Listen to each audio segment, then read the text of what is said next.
Today, I'm going to share with you 5 things about estimates that you should know. Now, before we begin, what is an estimate? So, an estimate basically is just a rough or a guess or approximation of a specific value. What do we do with an estimate? So, usually for an estimate, once we have information about estimates, we use it as a point to make decision. What kind of decision do you think it is? Well, decision to whether we say a yes or no decision. So an example would be when you go to a restaurant. You ask when you get to restaurants, you ask the person at the counter how long is the wait. Now, if it's lunchtime and the wait is 30 minutes, you probably decide that you're going to go somewhere else. What other decision could you make?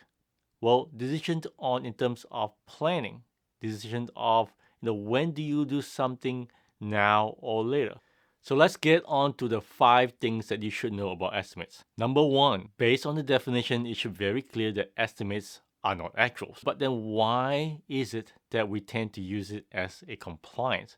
An example is when we ask somebody for how long would it take to do something, why do we go back and say, well, you said 5 days. Why is it taking more than that? Well, guess what? It's an estimate. They're not actuals. So when is it that you get an accurate estimate?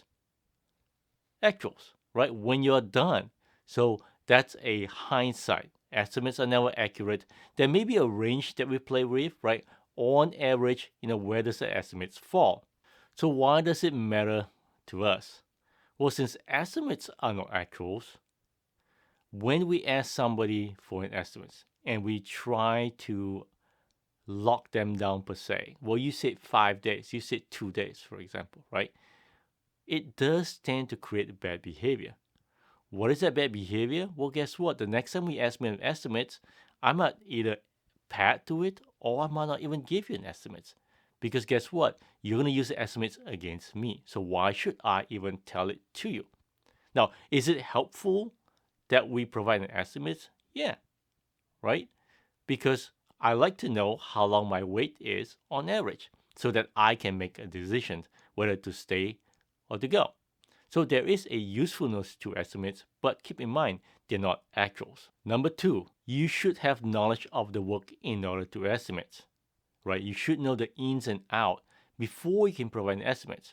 How long would it take to pull a teeth? Well, I'm not a dentist, so I won't know.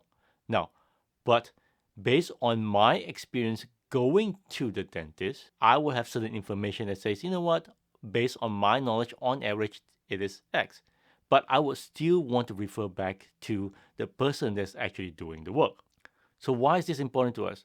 One aspect of this is I hear that Scrum Masters should be technical so that they can call bogus on an estimate provided by the person doing the work, right?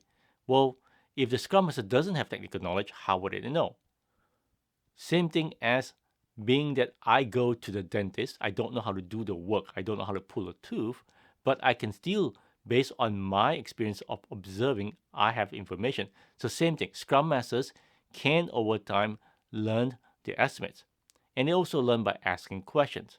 Number 3, the person that is closest to the work is the one that has the most information. Therefore, they are the one that should be more equipped to give an estimate.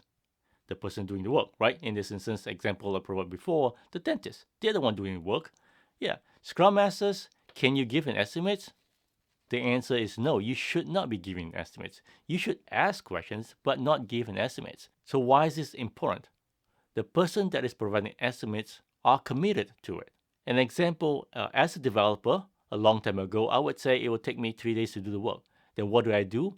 I will do everything I can to ensure that, my word is my bond, right? So I'll do, things, I don't sleep, I don't eat, I do everything I can to get the work done. Is that sustainable? No. But because I provide an estimate, I was committed to it. So if you want to get folks to be committed to the work, give them a chance to give an estimates. Now, number 4, estimates are biased. Well, why do we say that? Well, a junior developer that hasn't done the work before will give you a number that's probably not as good, right? Now, example is me right out of college. You know what?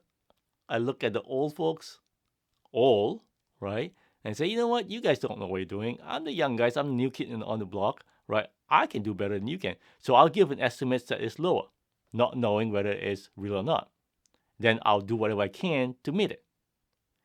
A senior developer and architect who's done this a lot of times like, yeah, I see what you're doing. No, you think you can do it in 2 days? Yeah, you're still new. You don't know. It's gonna be 3 days. It's gonna be 4 days. Or guess what? You did not consider all the aspect. Therefore, it's actually much longer or much shorter. A senior person having that.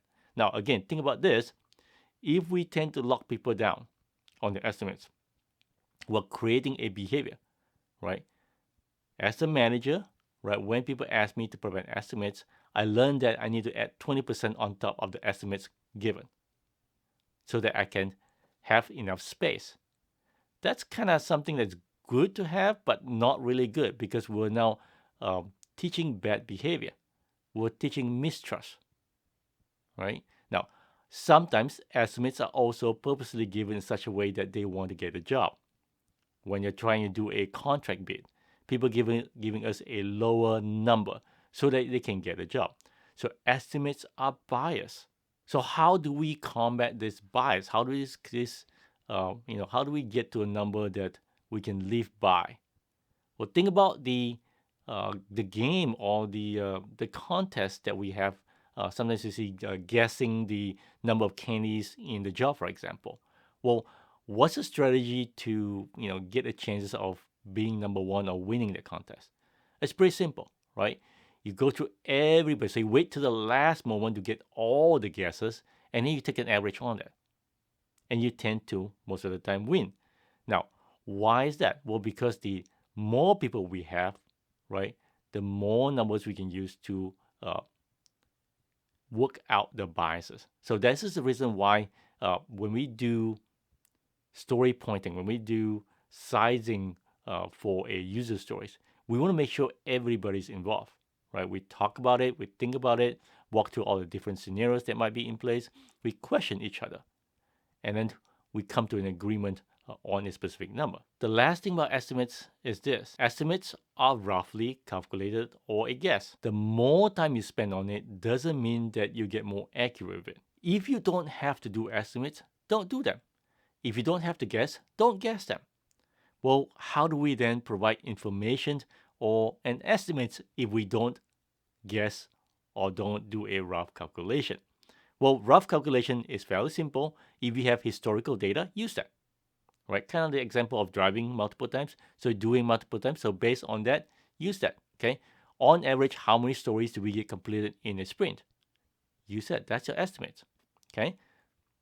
Going towards the thinking of if you don't need to do an estimate, don't do it. Right. So think about the consequences of the estimates. What is the reaction to those estimates? If we have a lot of bad behavior, estimates might not be worth it at all. It might create even much more tension, much more distrust, and it's just a waste of time, right? So find other ways to do estimates if you can.